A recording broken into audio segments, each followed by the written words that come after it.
ebiseera ebisinga bwe tuwa abantu obuyinza they abuse it. Obuyinza nti buli kimu gwasalawo. Okuwa obuyinza nti nakeera Alan ne mpa omuntu obuyinza kuba manager wa nze nga nze you didn't show me any qualification. Sikulabangako ng'omanaginga muntu yenna. So ye yachuzinga kugamba side of story ye naye at the end of the day amazima ganegeerula ebintu ala nchaka birimu omukisa ebintu byoyogerako nti ebyomukwano when it comes to celebrities and all that well osanga nga it can work for them nga bonna bayimbi nze muntu gwe basinga okuwaana mu Uganda eno. Omanyi lwasemba okussaako weight. Nkujjukira. Lwasemba okussaako weight. Twagamba nti nina ali lubuto. Lwakuba ensi etuuka netwawulamu. Because tuba tulina bingi bye tulina okukolera abantu and all that naye nga kyaliwo tuddamu ebyaliwo ebyemabega byonna. Lwaki alutya we twagala awo. Naye nga Eddie akubira. Eddie Kenzo. Otyo? Banna Kenzo agasse bantu. Singa yali mu father. Omwana oyo. Wamaluka.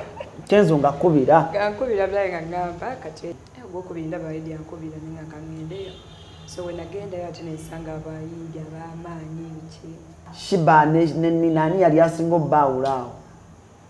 Awo nno tetwabitunuulira nga wamanyi kyesa tagenda okwesanga nga twakula ate nga ebintu bye tulina okukola byebingi nemwewahanga awo byonna byewalaba byali byaddala bane nasanyuka mwakaaba amaziga tears of joy of course omanyi omuntu nga mwali bamikwano wamusiba semusibangako waliwo nze nyiza osiba omuntu kati ku bantu ebintu byempiseemu mu ndongo naye nga nsiba nga nkoze eki wamutwalako ku poliisi nze nina oba yeyeetwala ate neyetwala ku poliisi nga tonnaba kukwata buyinza buwa muntu sooka omwetegereze kuba mukwalo maneja wo yajja tuuka kusalirewo ne bw'obeera naye mbuli nze nkubika tebakuvumako twatuuka okuseparatinga kati nga ayatuuseko eyo stage n'ababiri so siwakanye bo mbalabyeko abamaneja abahasulingira abantu baabwe nange mbeegomba kuba nze ddala nebbanga lyenkozi sifunangayo maneja nga nga wakibuli nga mbeererawo.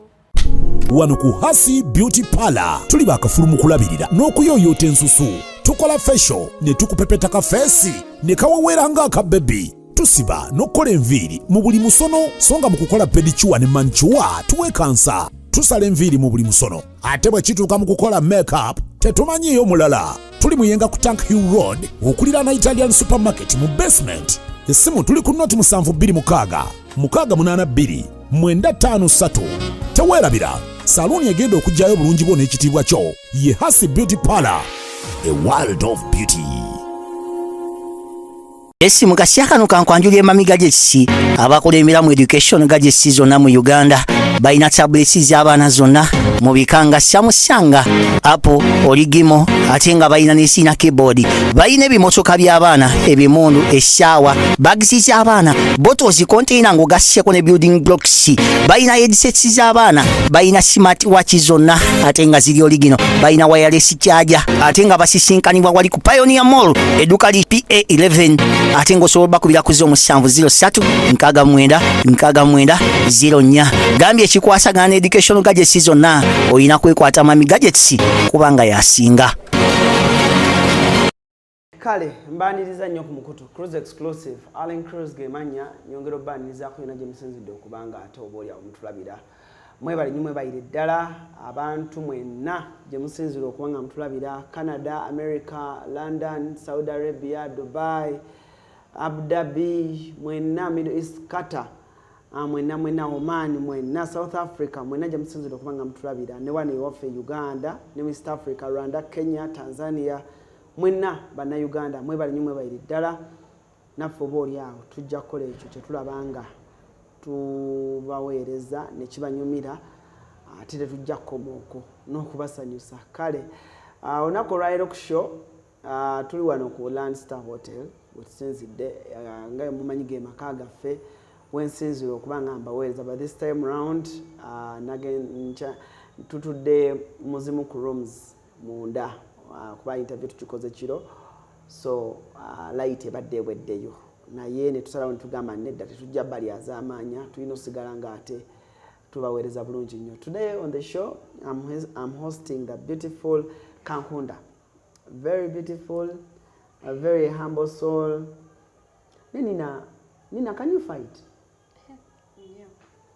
Nina omanyi okulwana? Yeah, tobola sogera nnyo. Nina. Ebyaddala. Can you beat someone, Nina? Don't push me, just see me fighting. Nina kyekiyinza okujja mu mbeera n'olwana? Ekintu kyonna ekinyiiza omuntu yenna nga ntenguye. Kitegeeza Nina olinamu ati? Okulwana kuba buli bw'ati. Anti oyinza okuba olinamu ka article nga you can flex. I know how to defend myself, so omuntu yenna bw'olina okubeeramu ne self defense. Naddala ng'oli mukyala. Okay. N'ebigozo biraze. Welcome to the show. Thank you so much for having me, Alan. How are you? I'm good. Obulamu bulungi. Alhamdulillah. Otaddeko no weight. Omanyi lwasemba okussaako weight.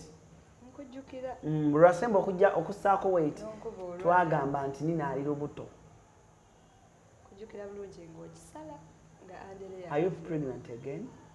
Luli eri Nina olwo tilwali lubuto luli eri. No.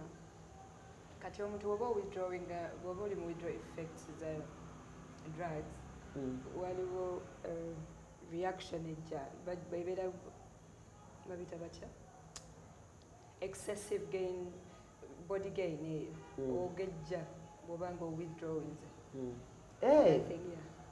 Lindako ate akombadde sikamanyi. Sooka okinnyonnyole kiba kitya? Jjukira ebiragalalagala bino bw'oba nga obikozesa they take a lot from you physically. Kati bw'obivaako nga omubiri guzzeemu okustabilizinga omubiri gujja gokka. System eddamu yokka. Kitegeeza bw'oba onywa ebiragalalagala omubiri gugenda. Toyinza nnyirira. So wali we twakulabira. One thing ekyesooka okujjako that's your physical identity. Kyova olaba nze nkiriko nnyo ekyokuba nga nkubagiriza abavubuka to say no to drugs. Bw'oba weeraba nti onyirire olabika bulungi but in the end. Waliwo omwana gwe nabadde naye juzi wano ku interview bamuyita John Wule. So nangamba ku drugs ezo naye nze mba manyi eno enenjaga y'omuti. It goes beyond that. Olimba eno y'omuti terina kyekola. That's a herb. A drug is a drug. It enters your system. It affects a lot on your life. For the start, kiba kikuwa pleasure. Era omubiri gwonna oba olaba guli no more, high, but in the long run, ebidiiro oyinza obutabyagala so omuvubuka munnange kwebeereramu. Okay. Anyway, we're having Nina Rose today on the show. Mulaba twatudde dda twatedde dda. Nina tonabuuza ku bantu. Say hi to the viewers, then tutandikire awo tugende mu maaso. Property aka Nina Rose era nga nsanyuse nnyo okubeera wano. Nate ne Alan Cruz, Mama Brighton, White. Okay. Short commercial break, bwe tukomawo tutandikire awo nyintovaawo. Okay, so welcome back. Mukulikireeyo nno ddala. Finally tutandise. Nina, welcome back from Canada. Welcome back. Thank you so much. How was Canada? How was your Canada going? Sure. My goodness, Alan nanyumirwa ndowooza nakomawo gwe muntu gwe nasooka okulirekulu. But nanyumirwa. Thank you so much Africa Decent Ontario for the care. Sirabangako ba promoter ba respectinga ate nabalabira muyimbi nga bali abantu. Simanyi we bafunira but kyonna kye bakola And is Hope. really good. Banaye Madam Hope. Nze weebale kunzaala kuba wali nalinganga waka. Waka. Me buli muyimbi gwatutte mpulira tatoma. Vinka was like I'm fine. Actually Vinka agenda kuddayo. Really? Vinka agenda kuddayo. Okay. Chosen Becky was like baina ke nungi. Ani omulala? Yeah, Anisoni agamba atya. Ndoza tatoma yonna waali. Fefe Busi naye nangamba ekintu kyali kirungi nnyo. So I think she's a very good person. She is, and thanks to you as well for always recommending us. And to mine. I know. To By the way, Nina, when I see you, waliwo lwe nalinda ba story nga onyumiza Farida. Actually olunaku olwaleero ndowooza abantu bangi bakiyitamu. Waliwo story gye nalaba nga onyumiza Farida ng'omugamba about how you went to Dubai. Olaba oba osobola okyusa ate okugira ki depression. Ekyo ki depression wakigwamu amaze okuba stand tonkema. Nedda gundi olimmeka nti kabakko. That was before starting even music. Kati bwe nkulaba ng'olina engeri gy'osenvulamu. Wow. Kimpa essanyu. Era bwe nkulaba ng'ogenze ne nkulaba obeera London waliwo bwemanya ne mmanya obulamu bw'ensi eno. Naye nga bannange abantu b'e Canada banjagala Alan. Abantu ban receiving from the airport to the show. It was a whole vibe. Nze nagenda fiiridwa ne ssenga wange ne saabirowooza. Ewa. The day before traveling, I lost my aunt. Yeah.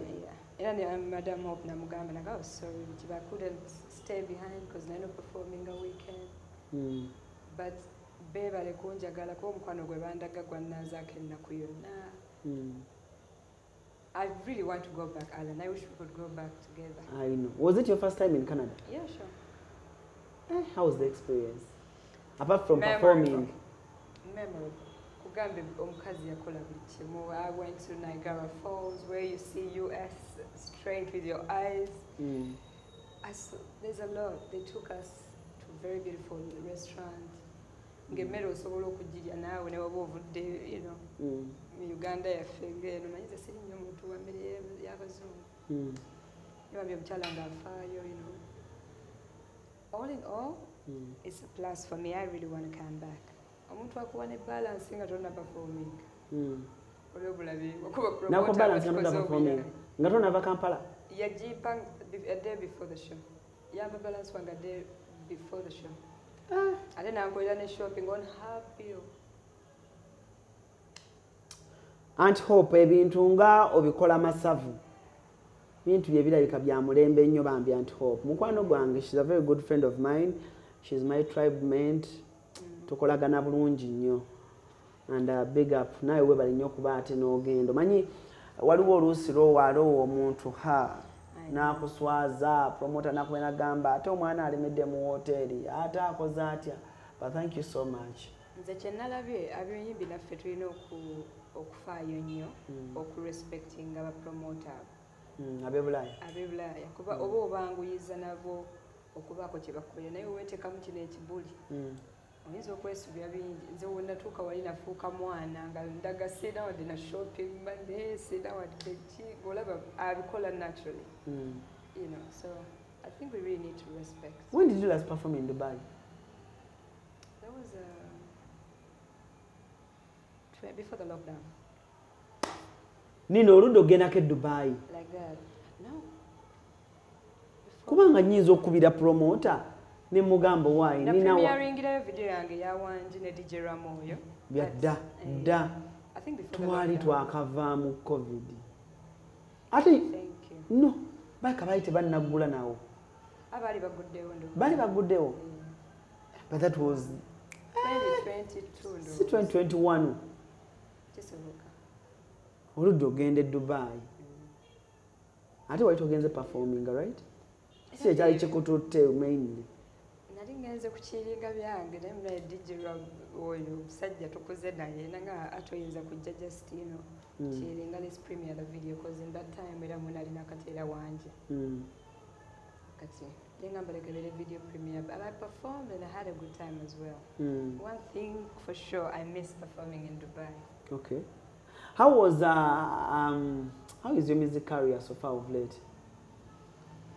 In terms of Indongetambulate. simbi just about government here to see tewali mirimu. Investigate. Is there something ekitatambula bulungi? Of course singa kitambula bulungi singa tukola. Ate tetulina muntu gwe tuyinza tunuzaamu mundu kujjako government eri mu buyinza. Temukola like sikitegedde. No shows. Tebakupangisa. Sina abankubira babe batali baage naye Uganda tekyali ngeri etwali tumanyi okola kasente akategereke kala kati olina kwebereramu nnyo ani akumanyi kikono ku kikono Amabala bagaba sente ntono nnyo kwa kati wewe okola n'otuuka nga brand yo tekyasobola kuyimbira miliyoni promoter tajja kitegeera abawagizi tebajja kitegeera ng'omuntu nga gwoba okuze you have a team, you have people to take care of. Naye eyo embeera. Omanyi mbeera nnyo ku social media okwo ne waliwo video bwendaba ne bunsanyusa. Omanyi oluusi entalo teziyamba. Naye bw'olaba omuntu nga avudde mu lutalo sometimes baba bakuze sometimes baba ng'olaba oba oli awo ensi ezze balaga obulamu bwe butambula. Nalaba ka video ko ng'oli ne Shiba ku Federation. Nalaba ka video ko ng'oli mu kuzinamu ne Shiba. Kati nzize nkola interviews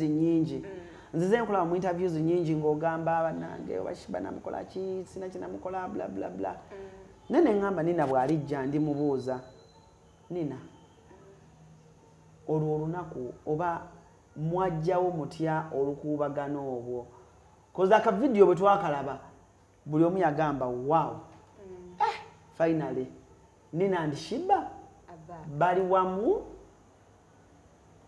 kuba at least bye wali omwogerako mu ntandikwa nti yali kyakulabirako nnyo gy'oli ng'otandika mpaka ne kati lwakuba ensi etuuka netwawulamu because tuba tulina bingi bye tulina okukolera abantu and all that naye nga kyaliwo tuddamu ebyaliwo ebyemabega byonna lwaki alutya we twagala awo naye nga Eddie akubira Eddie Kenzo otyo banna Kenzo agasse bantu singa yali mu father omwana oyo wamaluka Kenzo ngakubira byaye nga ngamba kati ekiriwo I think tulina okwegatta tugenda kutandika Federation era nga yegwa omuntu omu gwenjagala okutandika ekintu kino kutandika ekintu kino ate neneesanga nga yali takubidde nze nzekka so nga ngenda ku Federation ono nga Federation yakatandika ddala from scratch nga tunula na kulonda biki committee and all that so ankubira first time ne ignoring bundi nga manyi bintu bya industry nga bumanyana gwokubiri ndaba Eddie ankubira nenga kangendeyo so when agendayo ate nensanga abayimbi ab'amaanyi biki nentandika okwevolvinga nange wetwagattira nemusanga nga it's easier to talk to each other. Ne muwano mukunyumyamu ne mukutandika okunyumyamu muzudde ng'ani yali abaawula Shiba ne Nina ani yali asinga obbaawula awo nno tetwabitunuulira fembi twatunuulira nti now that we are there I think we missed each other as friends for real kwanza bwenamutunuulira bwenamumeetinga sayina kyenali nyinako mutima sina busungu bwenamuyinako it actually brought the love I had for her before nze bwe nalowooza nti it could still be the same naye nga wamanyi kyesa tagenda okwesanga nga twakula ate nga ebintu bye tulina okukola byebingi ne mwewahangaawo byonna byewalaba byali bya ddala bane nasanyuka mwakaaba amaziga tears of joy wona nsanyuka like nga bwokaba Shiba bwakaaba of course omanyi omuntu nga mwali ba mikwano ala twali ba mikwano nnyo we used to share almost everything so one year ngato lugoye it was like more of a sister bond bambi kale ndaze bwe njagala omuntu agenda attached kyovula mpaka ne kati nze sifuni kiki kyanzibwalidde okutrustinga any female around me era bwe neetegereza all my friends are boys olimba kuva wenna kimanya nti you know maybe I'm not good at making friends with girls I'd rather stick to my side kuba abalenzi ze baategeera bwe ndeekaada tajja kunyiiga oba tajja kunnonda you know so kati mwekubirako mwesinga ku WhatsApp nga tuzzeemu awo kati saawa zino embeera mwekubirako mwesindika ku WhatsApp sijja kulimba tekiriiwo ekyo amanyi by the way nina tolimba kyekyo ekikwagaza n'abantu okulimba weerimba nabuuka nnyo nti okutambulira mu bulambu okwerimba oba weerimba tetwogera because it's just meant to be maybe like that kasita nze natuukiriza ekyokuba nti ndaga ensi nti tewakyali kiriwo kyenholdinga even against her ne ku mutima nga nze it was enough for me too. So bwe mwesanga at least mwebuuzaako hai tekiyinza kuddamu nga luli nga bwe kyali kati mukuze mwena bye mwekola byebyo era nze by the way nze mbeerawo ne ŋŋamba oba luli balumwolo tujja kuddamu no tubatame. It's about a choice we all make. Kuba ebyaffe byali bya ddala tebyali byakunoonya. Sitera kwagala nnyo biifu z'abakazi ezo as a person. Sitera kwagala nnyo okulaba abakazi like abakazi bateyagala atenga. Neffe yaffe teyali biifu yaffe yali I think real love lost, real friendship lost between two people. Menina wateeka kuba waliwo eyabatabula. Munange ala nedda. Nina mwali ba mukwano nnyo ne Shiba. Wallahi wateeka kubaawo omuntu yatambuza omugambo okwawukana. Tebibulamu era kuba jjukira ffenna twali mu ttiimu. No sleep. Ebyo mikwano gyange. Kati ng'ebigambo toyinza byewala. Nange saamanya twatuuka tutya okutuuka nga tetukyasobola kwogera to each other. For real. Kiruma naye nga saategeera. At that time I was focused. Ate engeri gye nkumanyi bw'okaaba amangu like wakaaba. I beat up myself most of the times.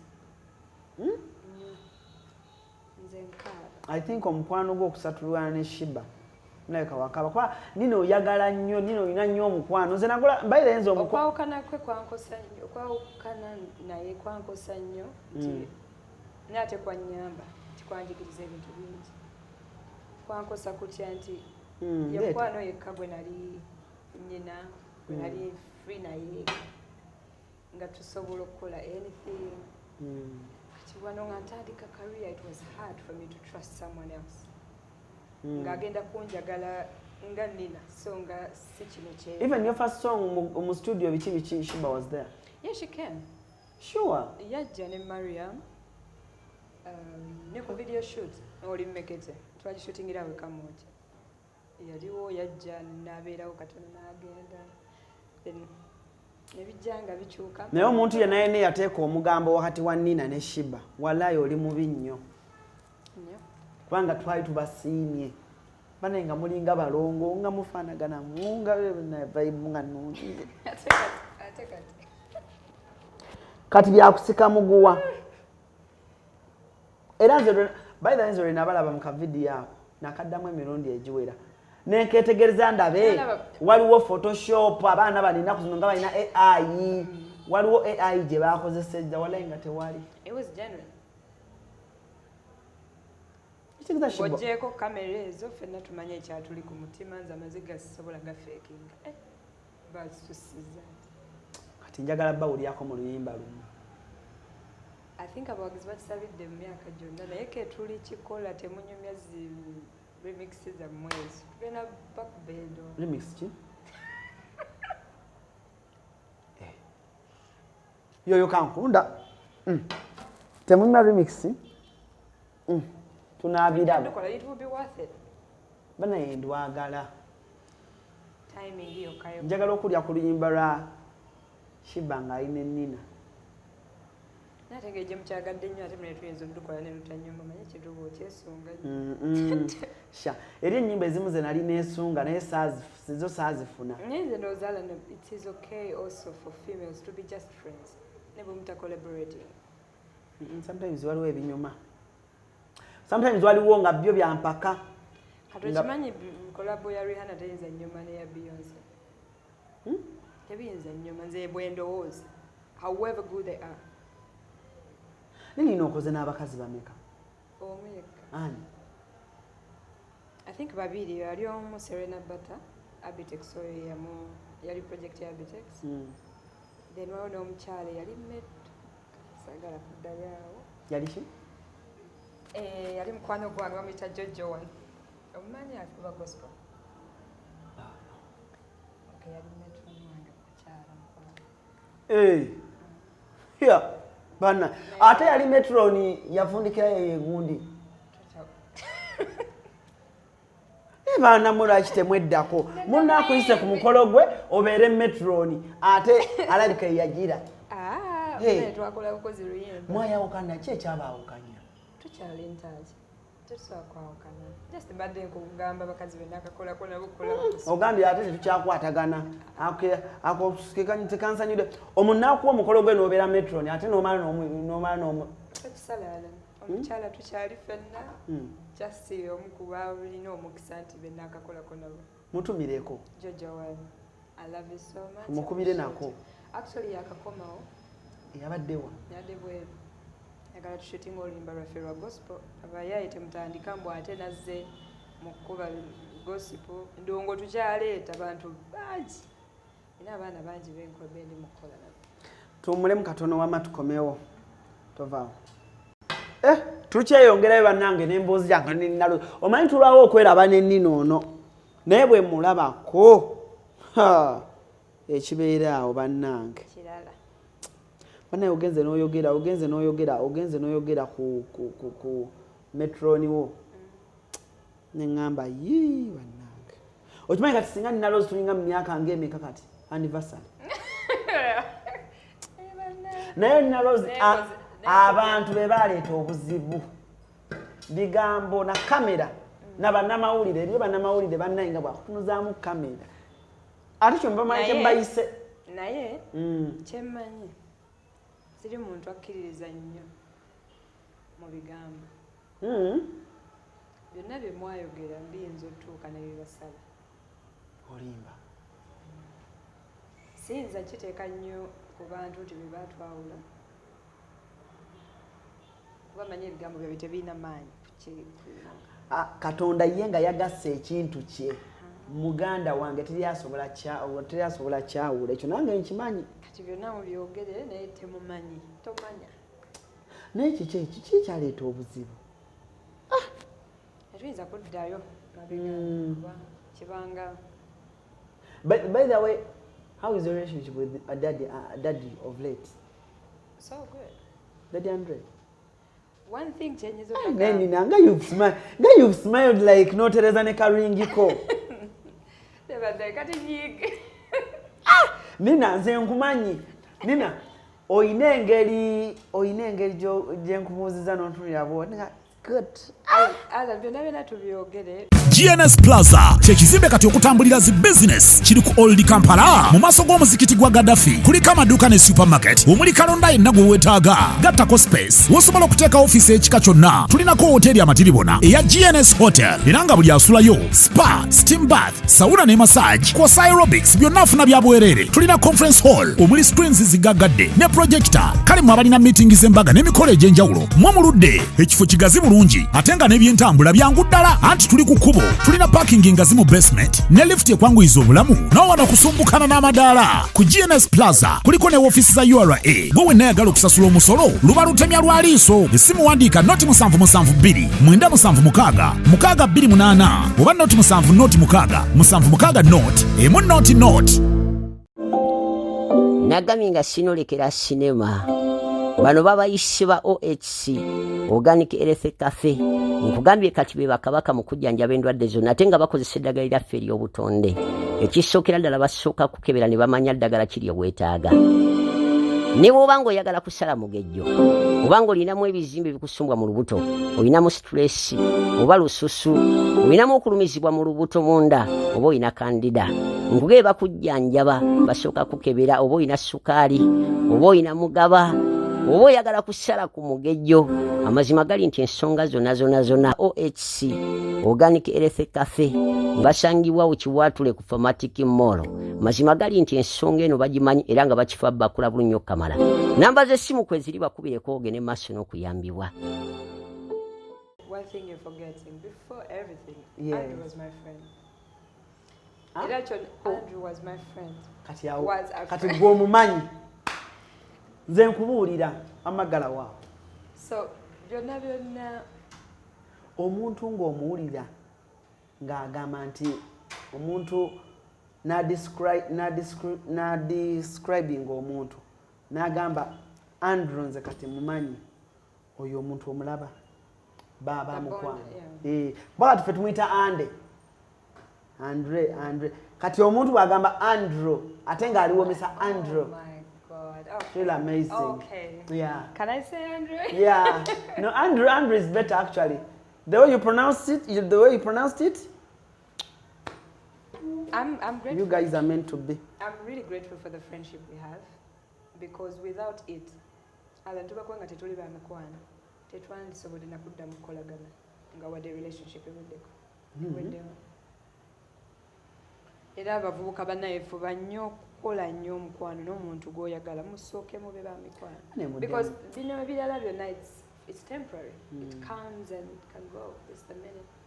Ne bwe muba ba mikwano ne byonna ne mubikola gamba olona kyali wange.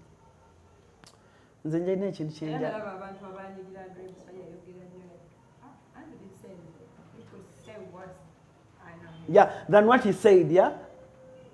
Naye olaba ne bannange wamaleeta ebyokunywa byange mukyala Andrew ali wano anaatunyumira.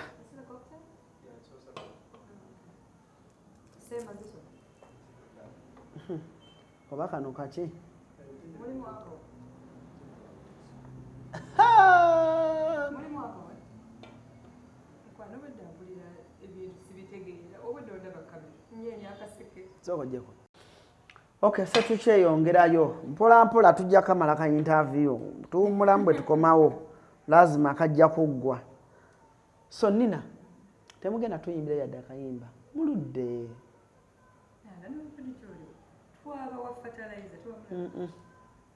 Fertilizer mwali era muyina kyemufertilizinga naye tekyafertilizinga bulungi. Biri eri bye mwatukola mu lockdown. Okimanyi mulina oluyimba lwammwe ne Daddy Andre nga lwe lutestinga screen z'ama TV.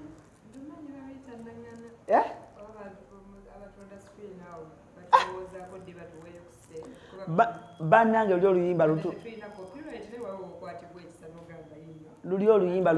oluyimba lutunda screen. Mama.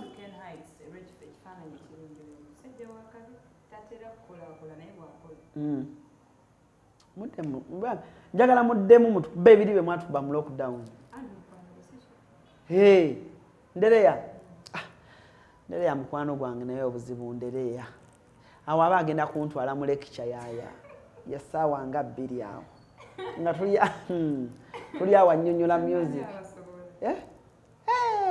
Andre nga tolina budde tomukolako interview. Ayina interview gy'akola najja. Toyinza butamuwolereza.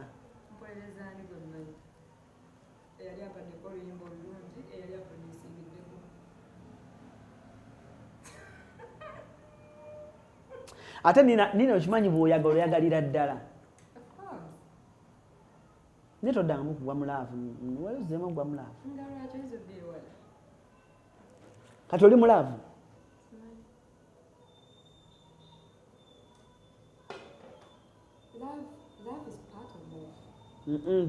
va mu lecture ezo shia kasita obizaamu oluzungu nina biba bigenda tabuka laavu toyinza kugyewala kyekintu ekimu ekitambula n'obulamu bw'oba tolina kwagala toli buno kati oli mulaavu obudde buno no like myself. Oyina gw'olaba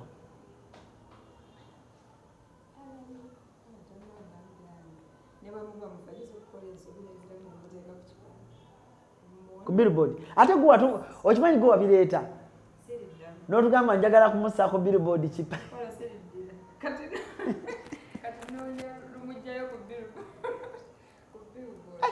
abaana nga bateeka banaawe ku billboard birthday billboard njagala musaako billboard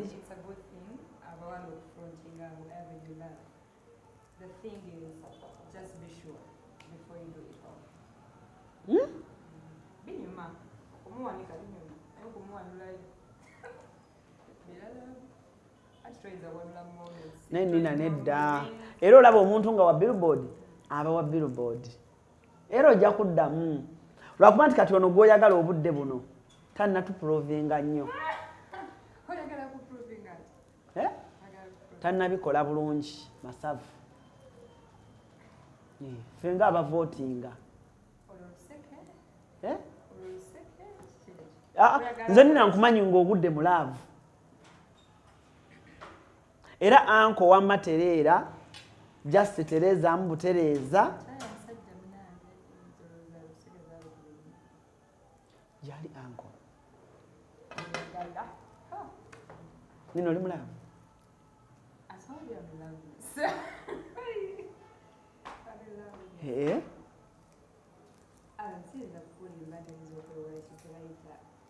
omukwano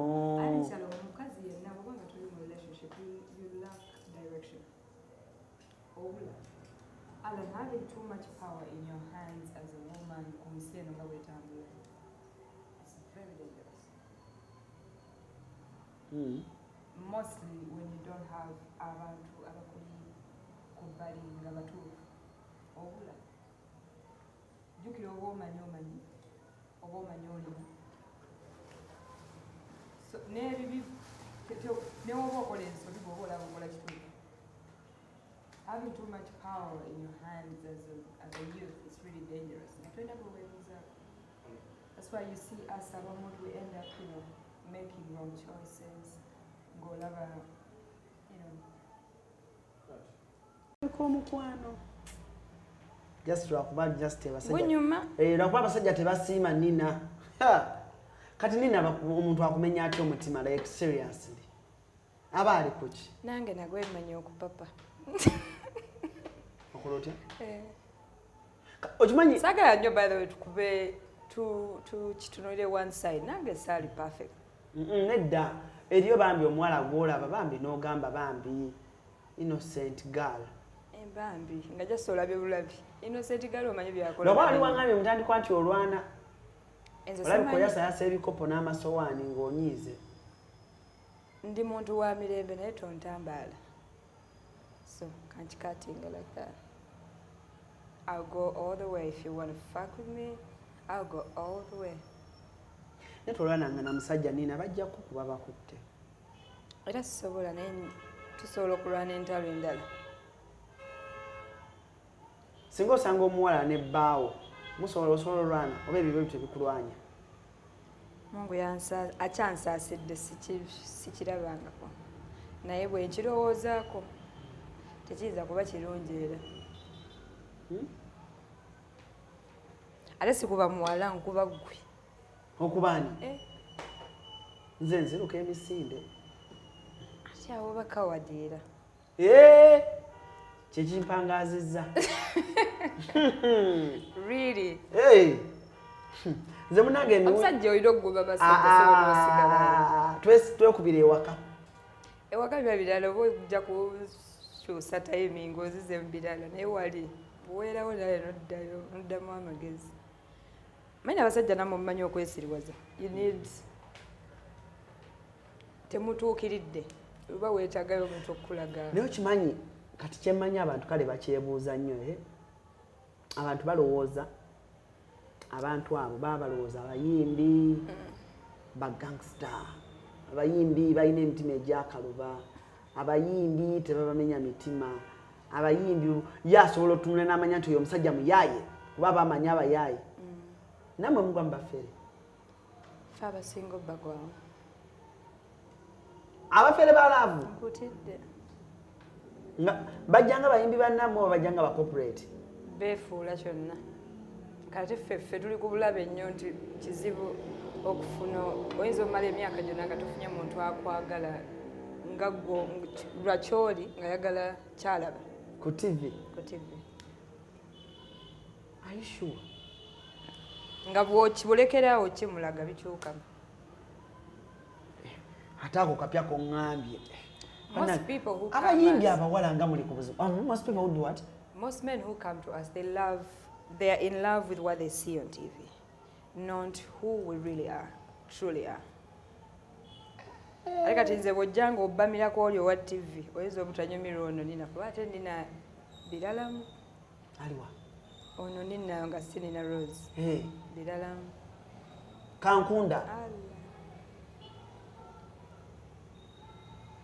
gamanya nti olina omuntu amanyi nti kiri kiguba mulimu kiba kifaananyi kyenyina kulaga bantu but there is life after that nyiiga ovaako ate nga njagala at the same time bwe ngwa mu love nyinza okukutusa omukwano Alan. First of all, I respect love. I know that love is only for one person. You can't share the love you have with everyone. So that's why I get so attached. Is when mba n'omuntu yoyo sigatika. Ne bw'oba ofoota ne bw'onkemaakema otya. Pozi nga bimaze kukyuka. Ogwo gwe mukwano gw'olina. Gwe nakuzibwa ndaba gwe nkuze. Gwe nina togattako. Tokoleyo byabawala musimanyi bayimbi afunye amwagala ate agattagatta. Sibizobola. Ekisooka nendaba nga byetaaga time nyingi. Byetagamu okulimba kungi nze okulimba kwa nnema wemba wendi sinja kugamba wendi bw'oba oli kulandisita tosobola mulimba nti ndimbalala for what mba neerimba kati wano ndi kulansa ndi mukukola ki tuli ku interview nsobola obbikola but tebina kye bingattako I can't be for everybody. What makes him special? Zano munango nyumira oyina engeri gy'obikolamu masavu ku masavu gocha gano byonna biddayo wawe wakulira naye obuzibu abeere ng'akiitinga awe wali obuzibu munnange ekyo kyo tetukirinako buyinza sisuubirayo era musajja gwe mmanyi atalinyendako just okisabira busabizi neera omukyala yenna teyandyagadde mugattikako ngera naffe bwe tufaayo n'omanya nti n'omwami wange y'oyo saagala mugattako. But do you think omudongo yandifunye mudongo munne abayimbi bandiwasiza n'abayimbi bannakatemba ne bewasa ne bannakatemba kubanga bw'osanga abayimbi bagamba bano ba corporate nabo babajja abajjagala akujja ku music mbu simanyi akuwa ssente simanyi olwo bino ebintu ala nkyaka birimu omukisa ebintu byoyogerako nti ebyomukwano when it comes to celebrities and all that wewe bw'osanga nga it can work for them nga bonna bayimbi naye ku experiences yange ezi sandi advisinze mwana muwala nga muyimbi to go in a relationship with another artist mostly nga mwena mukyeyiya oba temulina kyemwegamba Alan emazima mugenda kwerimbako katono wano binyume haipu abantu babalimbe abantu balimba nga tukipika tebaba nyonge. Good couple, nice couple. Bana ebesa na final nina. God bless you. Olo.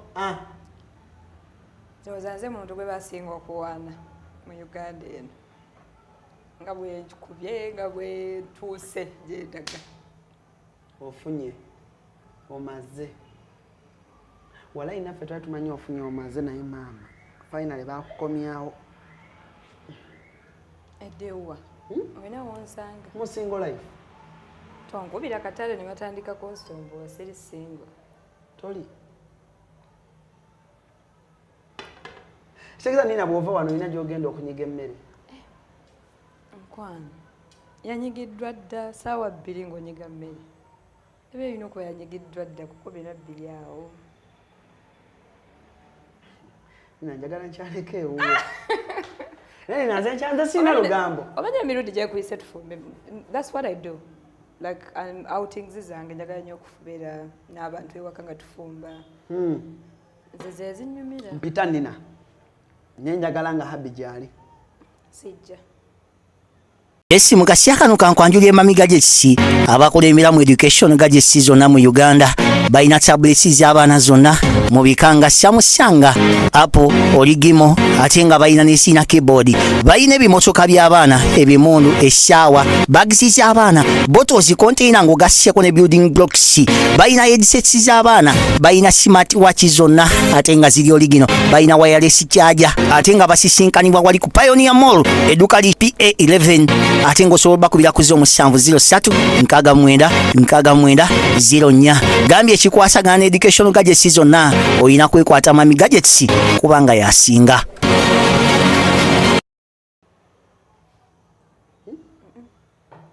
Neze omanyi sina lugambo.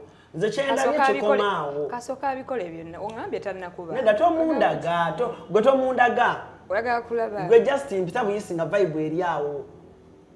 Saagala obbe obukoddewo bwange obuwulira abawala abalala n'emikwano mingi egy'obuwala gisaaga.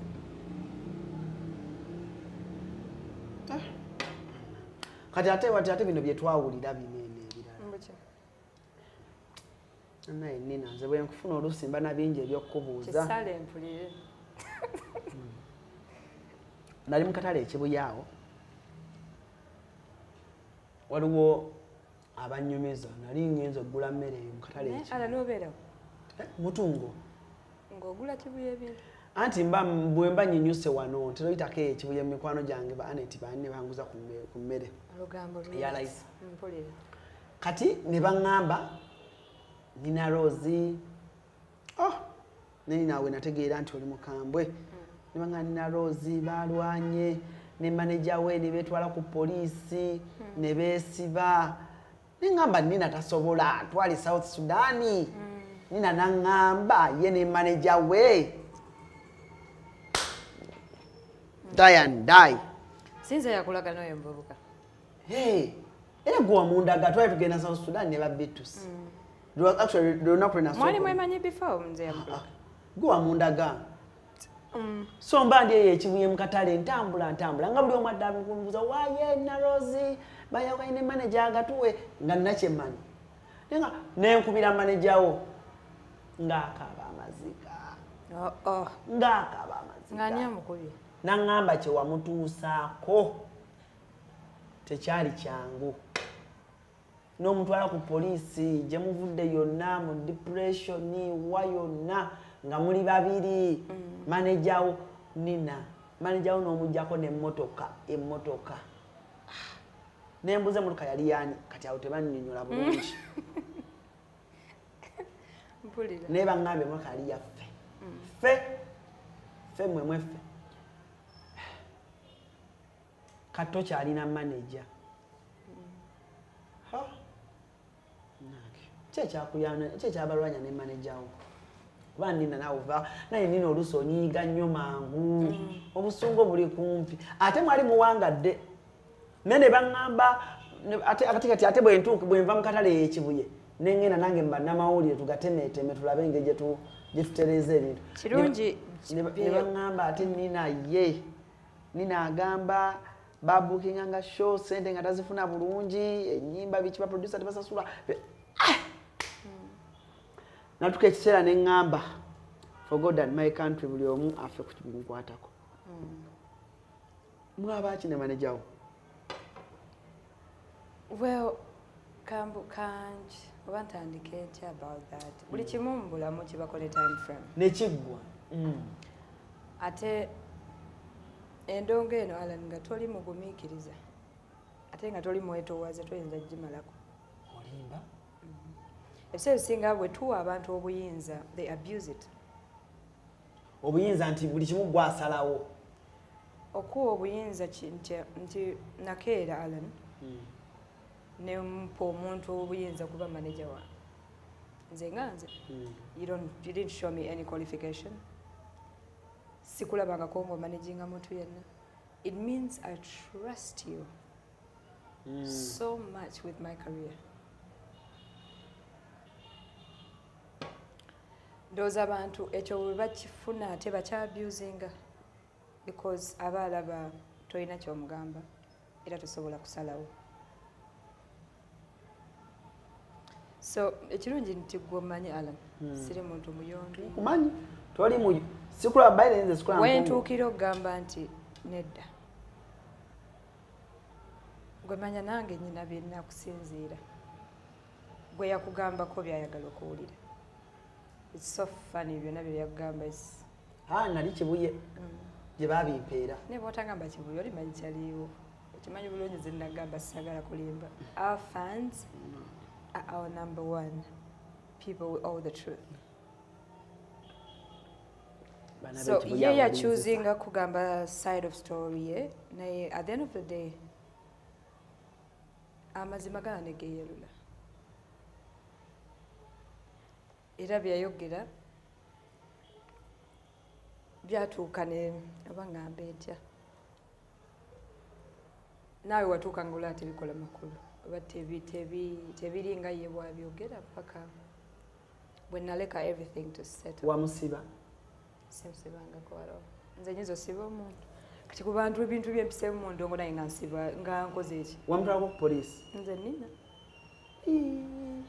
oba yeyeetwala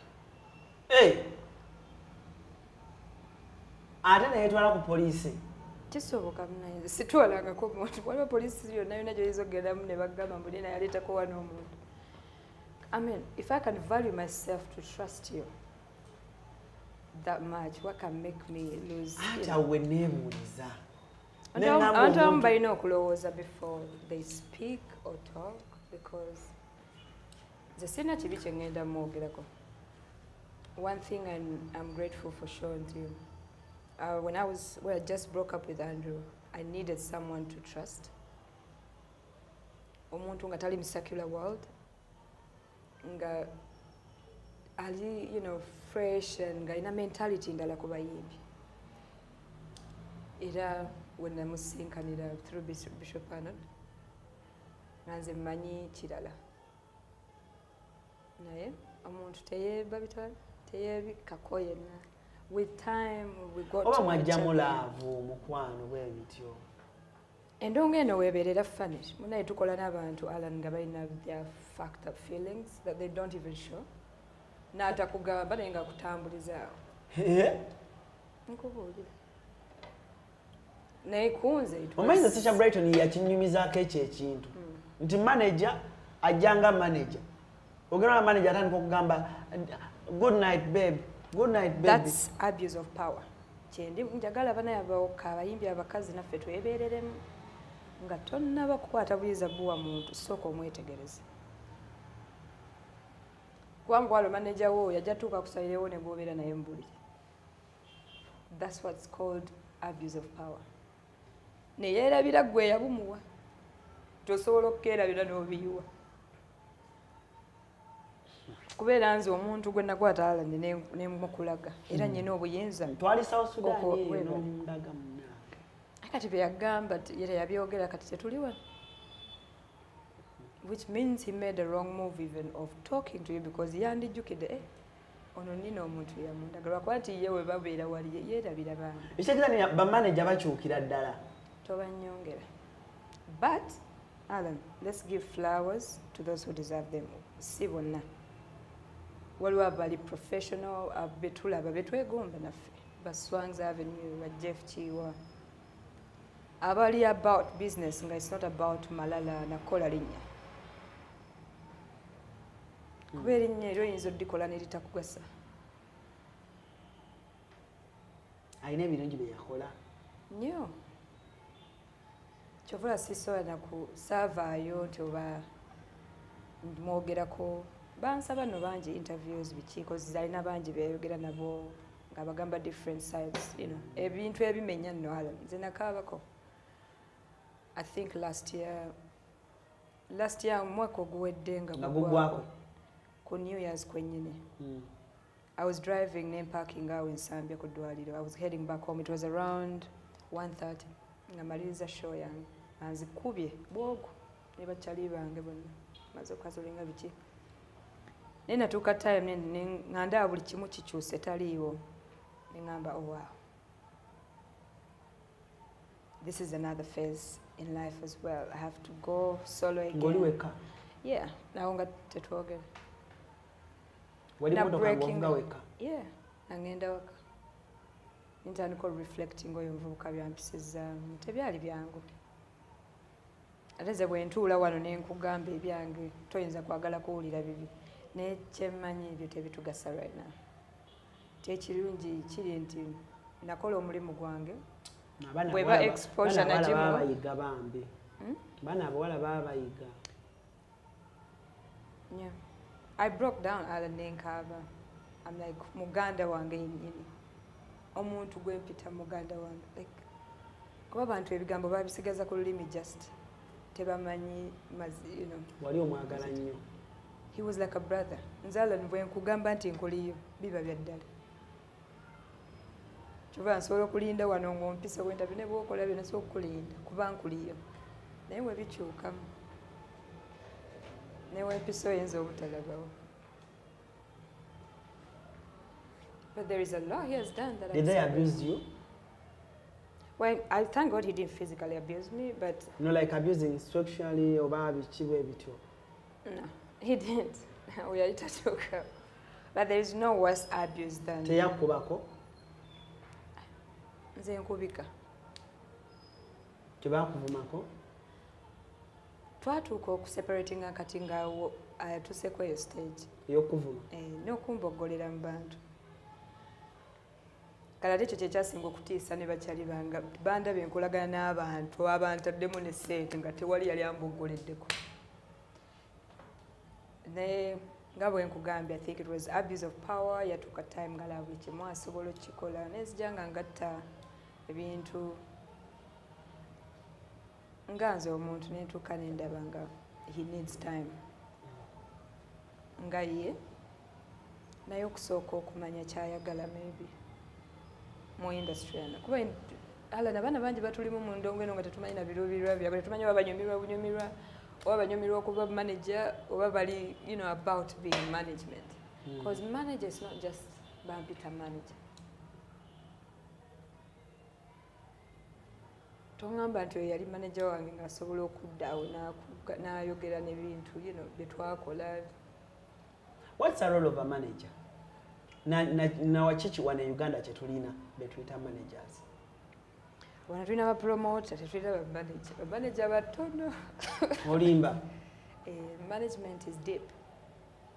Management is, it goes way past just feelings. There's money involved. Ze bwenchimanyi manager abateeka mu ssente, manager abafaayo okukulaakulanya ku brand yo. Naye kati ffe tukola n'abaana olinga ali mu competition naye bw'ayambala engatto empya naye ayagala kujambala. Anti alimeswaza brand yo. Mukwano ani akulaba balabwa balaba muyimbi gwe lwaki okyeteekawo munange balina okundaba siye sitaani oyo avaako n'otandika okulaba nti osinga n'omuyimbi so omugusalirawo woyagadde so omugamba anything. Nze ala nkoze ne management yonna gyebuuze tewali gwe nali mpisizaamu amaaso mboba onkwate mbunkuleekanire biti kozi mba mmanye. Oli omu ku bayimbi abakazi be nasooka okulaba nga omuntu ne waba akubuukinga fan international show togenda nga manager wo taliiko. I respect the fact that nkyogera ne mba nti nyina manager. Nze oyo omuvubuka tewayi kye nalyangako n'atali. Kyovola nkulayirira talifuna muntu oŋŋanze kuba tuli batono. Babiwulira. Bajja biwulira. Nakwa bantu babikoowadde ebyokumanaginga abayimbi. Bajja biwulira kuba nabo bajja kukola ebintu nga balaba tebalina kye bafunamu. Naye abayimbi e Uganda bakaaba manager. Bamanager bakaaba abayimbi nti temulina mpisa. Kakati baani abatalina mpisa? Ffenna tetulina. Bamanager obasanga nga ne bamanager bagamba abayimbi baluma omutwe tebajjukira. Bamanager nga basula mu mabaala nga bebakira ennyimba zammwe mu mabaala begayira bamasse begayira balonja. Kituufu kyokola nagambye waliwo bamanager abalungi n'ababi. So siwakanye bo mbalabyeko abamanager abahasulingira abantu baabwe nange mbeegomba kuba nze ddala nebbanga lyenkozi sifunangayo manager nga nga wakibuli nga mbeererawo. Tomufunangako? Nga manager akubeererawo? Gwani? Kati bona abadde bakola. Bona abadde just bateekamu ssente just kutambula na brand. Naye nga gwateekamu. I'm a fucking hustler. Every day nze nafata endongo kuva buli market. Ne stand ne weyampambira eyo. He had to. Nga kintu kyemmanyi kuyiriba ndongo yange. Simanyi y'omusajja, simanyi yo relationship nga mmanyi kimuhasa.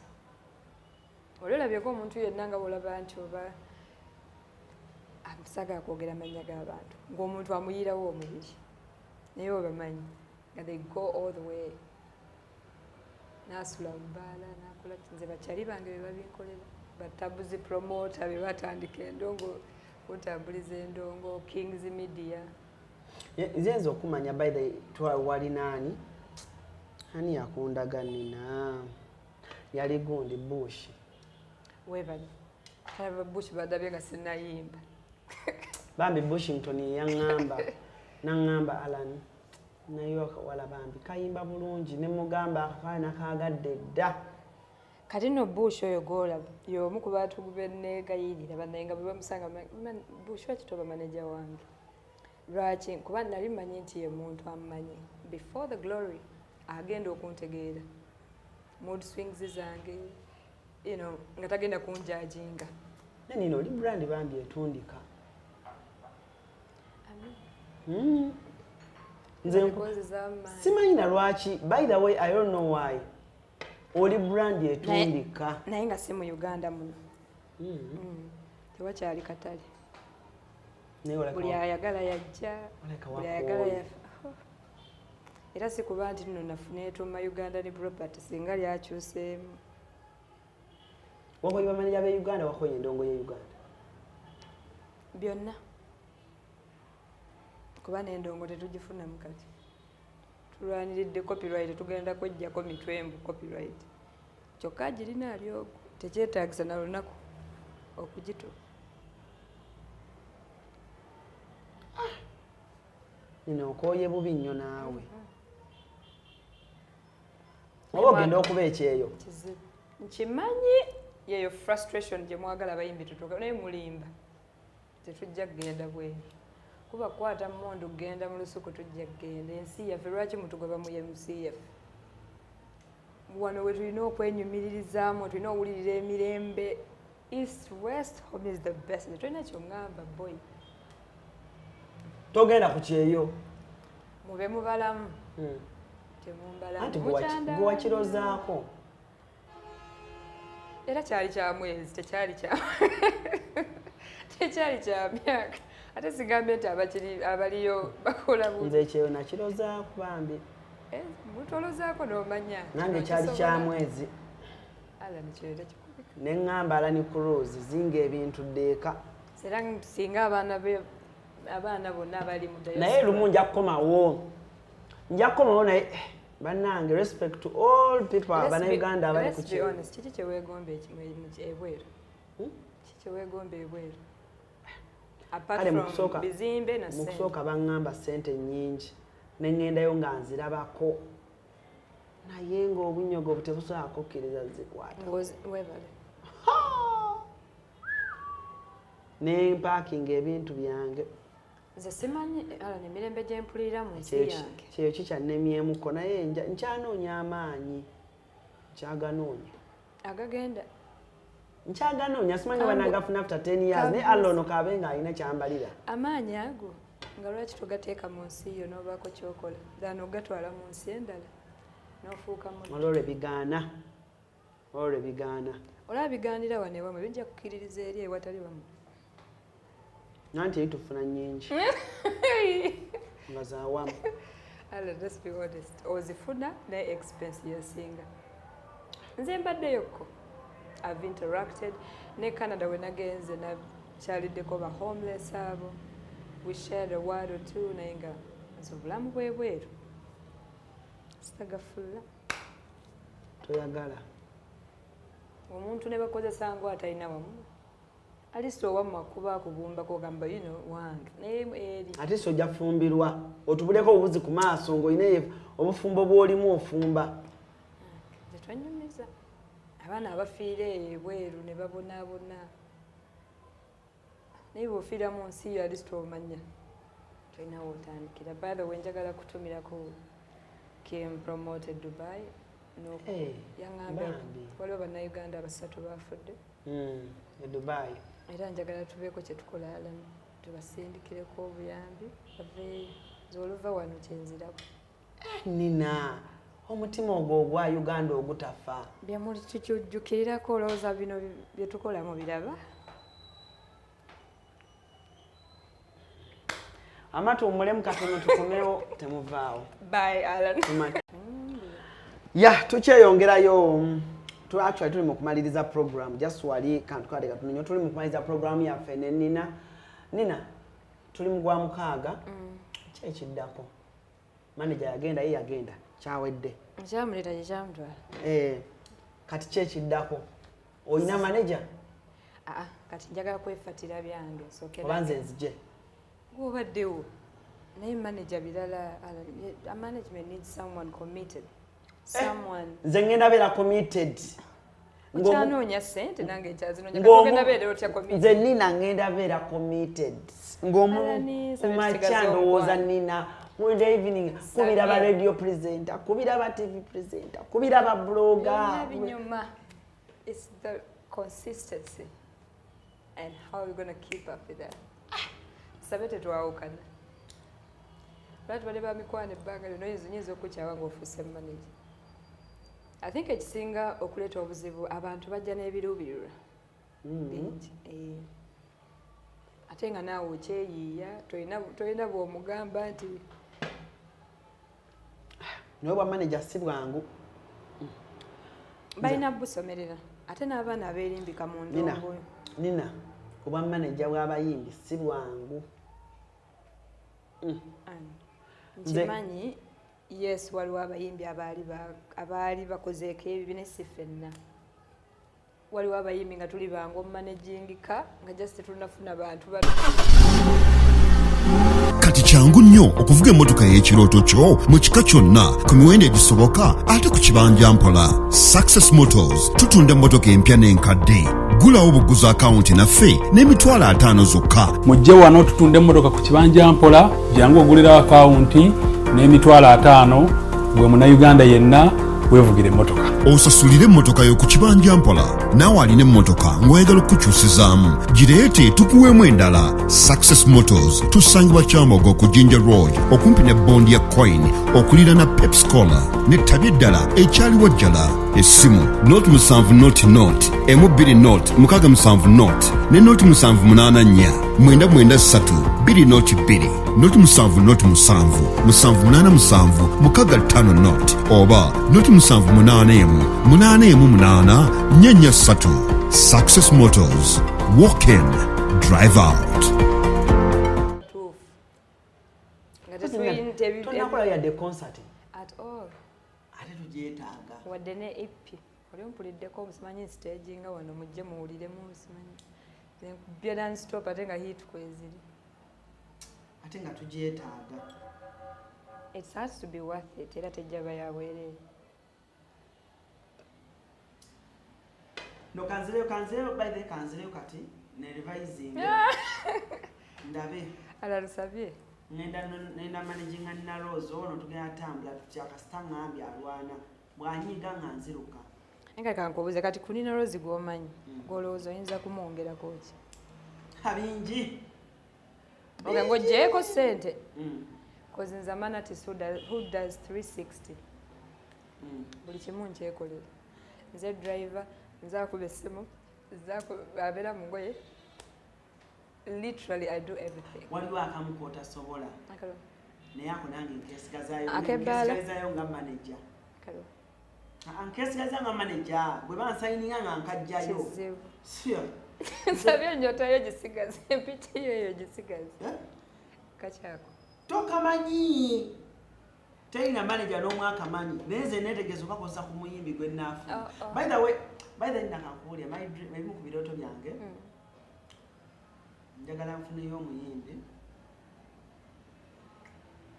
mukole byenjagala oyajja kuba mukazi wo not in that way njagala mutonde mu kifaananyi tosobola nga tewali feelings involved kyokka bonabona bokoze bamaze babasabiriza kyanga lwaki nedda era omuntu naawe oba muntu wewe bituuka wagwanya kyokka bamaze ne bakusabiriza bituuka nebisoba ngugambye obrandi olaba eyimuka ate gwoli wano ngaera bina tteekayo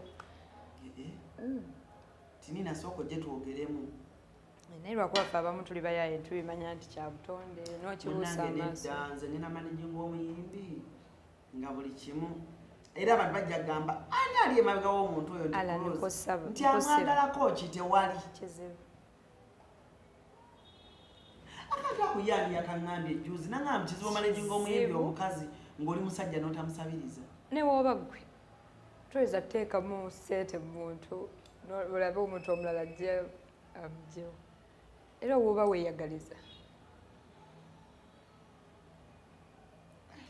nga tife waliwo ffe abamanyiirwa nga weeteekamu ssente omuntu omuyisa akuyambyeko atayagala kukulaga mbu okuliyo ennyo ondiyo ki nga tukyakola ssente oliyo ssente oliyo nze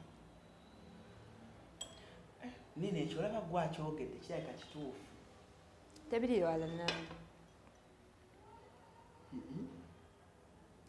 kati nkakasizza nze bulijjo sikifunangako kuva mu muyimbi mukazi mbukya nti teri musajja asobola kumanaginga muyimbi mukazi nga ssaamu ssente oyo omusajja n'atasabiriza ekitegeeza mubakuba bukubi bugalo tyowayi tosabiriza bw'oba ng'oli bold nga you know how to stand up for yourself naye kati lwaba bawala nga tasobola ng'otya kaluyayo egenda bw'ate bw'aba nga yeyakutandika mukwano loza ne bagamba okulinnya mu muliro olinnyamu kati ffe abalyanirule nga endongo yo gipambanyira bo obugalo naye nadda ku mulala n'odda ku kiri oli akusanze wakubakuba dda zandireya billboard baani bonna awo situka tugende oba oŋŋamba ki anainama oba oŋŋamba ki mb'owaye tugende tutereeza eki ne naye ogambye aba ataddemu gyekitegeeza ki tya nti bw'aba ataddemu bassebo mubeere ne intentions ne babita batya mutulage intentions zammwe entuufu lwaki muteekamu ssente ze muteekamu bireke tutuuka eyo bibe birala omuntu beera honest naye ekitegeeza abawala muyita mu bingi ddala abawala abayimbi bangi alana batasobola baproducer asabiriza promota nakusaba manager nakusaba tv presenter nakusaba dj nakusaba emyaka gye mbadde mu ndongo ndowooza olabye career z'abaana ezijja n'olaba waniyanga tokyazemwiza mostly aba reaches out era through management nga bangamba about their management ng'oli najja n'ampangisiza ennyumba n'amuteeramu entebe awo ofuukirawo omukazi we nakola atya bwampangisiriza ennyumba sikawulirangako bwampangisiriza ennyumba n'amuteeramu entebe awo oba ofuze mukazi and because naffe abakazi bajjanga baagala sulako wammwe ogeza nze bane sina manager wange yali asuze ewange okuggyako ndowooza Derek ate lwakuba naye mutwalanga muganda wange brother in Christ nti teba njawulo from bw'oba otya katonda oba otya ekibi. Nze Derek namutwaliranga beyond even how I can take my real brother. Nkubuulira. Yesaawa maybe obikakase kuba byobadde omanyi era birala nga Alan, and the only thing we have is our voice to come through for them. Kuge wali abaana balabe bawasizza mu butamanya nga tamanyi oba ali mu bufumbo naye ng'alinga ali mu buwambe for the sake of wanting to make it. Bimala kugaana oba omuwala n'abuuka lalaba nga tannakimeeka alaga awo kwe kwekyanga. Nalabye posti za Farani ng'agamba nti kibi nnyo nti ennaku zino bw'ogendewo omulenzi omusaba kolabo ayagala musooke mwebakemu then we muzuukuka nga mumaze owummulamu. Gwe manya Alan, ffe tugenza obyogera ababaza Farani bagenza obyogera ng'ebintu ebyo byakolebwa dda ne Katonda kyatutaddeko ekisa nti tukyasobola obyogerako. Naye kati gw'oli muwala mulungi wayingira oli muto kati gwe baproducer gwebakoze otya ne batakusabaasaba? Tewali atasabiira naye omanya kyoyagala. Naawe Ate nze ndi wanjawulo nnyo ku balala lwakuba ndi muwanvu nyina ttatu nekinfuula nti ndi wanjawulo. It's the same system. It's how you maneuver. kati nina oba ogenza okukola olimba nga producer atandika Muntu si mwana wa maama bwakulabe bulala. It's nature. Also as artists oba olina okumanya engeri gye weekwata. It's both sides. N'omugamba katuwulirizeemukko n'omukwata wano bw'oti. Yeah, nabo waliwo ababikola naye si nze. Azannyamu awo tuwulirizeemukko. Si nze oyo. Kyovula era ndowooza Katonda nnyambye sinababeera victim nnyo. Nze ba straight business naawe. Era we nayokyeza mwabiraba era yali omu si bonna. Naye producer naye bw'atisi era kale. It wasn't. Ebyaffe tebyali nti oba it was even in studio what was. Ate era kale kiri kyali worth it. Kubanga What do you mean worth it? Oh, please. God forgive you. Hiti ku hiti. Ezo hiti ezo ziraba ezo. Wallahi nawe ogonda omutima. N'ogamba ojamba omusajja weego. Nabano nga wasanze ogutagonda tebugonda. Nanga omusajja weego. Agambe temperature touch. Nga wasanze ogutagonda guyinza okugaana ojambo. Naye nga bwewaawo si bituufu era si byangu naye nga abaana abawala baveeyo leka omuntu aleke kuwa byambu yalina babita ki ennyota ekufuula sita okole ending up nga you sold yourself cheaply. Your dream is still valid. You just need to work with the right people and to look for the right people who have good intentions in them. Fena sigamba nti kati twogera ku right people nti twamanya nti ono ye mutuufu tumaze kwekuuna obeera nala ne cruise wo gw'otamanyi tagenda talina kyagenda kukusaba kati nze nina nkusaba iki. I know. Nga tukola nga tukuba ndongo nga tugenda mu BET nga tuva mu BET si byangu si byangu okufuna abantu nga mmwe banayo olina kikolerera n'obeera wa muzira eri abo. Gwe nkubulire gw'okoze nnyo okunfuna. I'm glad ate nange nfunyemu obulungi. People don't, I think they know. Oba manager obumpadde ensi yonna eraba. Wangi bambi nina Rosetta noonya management. Nkyakola ku research. By the way, naddayo ku ssomero. Ensonga emu yantwala yanzizayo ne ku so much. I'm doing a bachelor in business administration. Victoria University. Yeah. Sigenda buli omu walaga. Nze ndi wanjawulomu. Oli wa? East African University. Nina naye osoma ebyaddala. Kwali nakamala first year. Osomye gwe. Nze nesinapika nemba mu class nga nkola papers.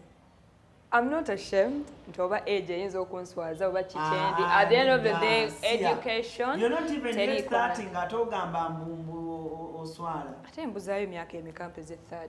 Agala tulimba abantu myaka 2 gyokka. Ego manyi okuweza 3 nga tolinaayo wadde nakapapula mbu olina just linnya mu Uganda eno but tulina na copyright. Yeah. Nengo okula bulungi. Okulandika. Olwo luseke naye. Yensonga emu yanziza ku ssomero kumanya lwaki bamanager batugenda mu bufumbo before you made 25. I think that was the right age. Kati singa sebo oli veteran. Mufumbo. Singa babagawa ngoli webuuzibwa tukwebuuzaako singa waliyo omusaala ogugabibwa mu bufumbo singa kati batugenda kukyaza mu kasaale k'omukwano. Thank you so much, Nina. By the way, njagala okwebaza nga tumaliriza. Thank you for having me. Thank you for driving a very beautiful car. Webali munnange. Ngenda mu mwaka mulamba naye emmotoka we. Nakulekawo yali Mark X. Nga kalungi nga kapya. Oh please. Wali emmotoka ya Toyota ennungi.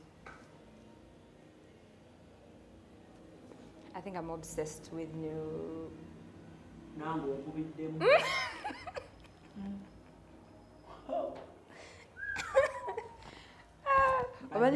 Sorry, I'm not bragging or what? Mukama jamala kuyimusa obulire. Okayisizaawo ako ne ngamba salaamu. Alonagenda sookerayo naye. Mukama wakuyimusa era biba birala emboozi teyinza kuba yeemu mu nsonyi. I'm not bragging. Njikulabyemu ne ngamba wow, look at this beautiful girl. I'm happy you're saying it because you've seen my journey at least. Mva wano neyongera kati kati. Ate tekwagadde kutoteeka muntu mu maaso.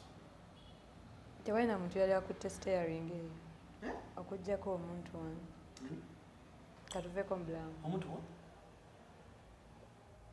Nawe nno Nina oba mu mukwano otama. Nnyo. Ate ngenda bata maluno kuba temuma. Kakobe otumaze ita. Esi mukasya kano kankwanjulya emamiga gy'ekisi abakulembera mu education gadgets zonna mu Uganda balina tablets z'abaana zonna mu bikanga Samsung, Apple, Origimo ate nga balina n'esiina keyboard. Balina ebimotoka by'abaana, ebimundu, essaawa, bags z'abaana, bottles, container ng'ogasseko ne building blocks. Balina headsets z'abaana, balina smart watch zonna ate nga ziri Origino. Balina wireless charger ate nga basisinkanibwa wali ku Pioneer Mall edduka li PA11 ate ng'osobola bakubira ku 07696904. Gambye ekikwasagana ne education gadgets zonna olina kwekwata Mami Gadgets kubanga yasinga. GNS Plaza kyekizimbe kati okutambulira zi business kiri ku Old Kampala mu maaso g'omuzikiti gwa Gaddafi. Kuliko amaduuka ne supermarket omuli kalonda yenna gwe weetaaga. Gattako space wosobola okuteeka ofiisi ekika kyonna. Tulinako hoteri amatiribona eya GNS Hotel era nga buli asulayo spa, steam bath, sauna ne massage kwosa aerobics byonna afuna bya bwerere. Tulina conference hall omuli screens zigaggadde ne projector. Kale mu abalina meeting z'embaga n'emikolo egy'enjawulo mwe muludde ekifo kigazi bulungi ate nga n'ebyentambula byangu ddala anti tuli ku kkubo. Tulina parking ngazi mu basement ne lift ekwanguyiza obulamu n'owano kusumbukana n'amadaala. Ku GNS Plaza kuliko ne office za URA. Gwe wenna ayagala okusasula omusolo luba lutemya lwa liiso. Essimu wandiika noti 772976